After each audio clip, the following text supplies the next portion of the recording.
When I first started, my mindset was initially, you know what, one building for me, for us, my husband and I, and one for sort of one kid's college, and then the other for the other kid's college. Really, really small. For those of you starting off, do not think this small. Dream big, go on. But that was me back then. That's how we started. Unlike many investors who sort of go down the single family path and jump into multifamily or sort of go into passive syndications, we did it all backwards. We just went knee deep into a first multifamily with very limited education. This is sort of, mid to late 2000s when we first started. I don't know if education was there. We certainly didn't seek it.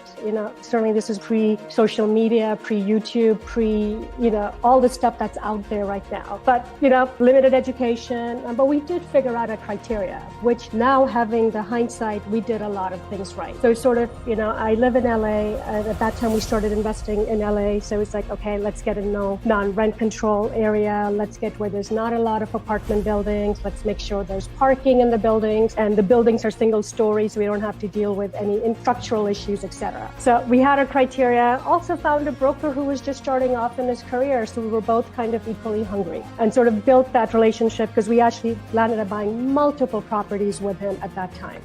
We didn't know all the fancy Excel models that are now there. We built our own just to sort of start figuring out how to analyze the deals and stuff. So we started. I don't really remember how long it took us from the time we started to we bought a first building, but what you're seeing is the first building we bought on the left-hand side. Class D, C-. This was sort of $275,000 at that point. 6 buildings right here, and then a 1-unit building. Eventually, we sort of landed up going on a shopping spree for 2 years, just buying block, 111, and we sort of landed up building plottage, which I didn't realize that's what we were doing. But that's how we started.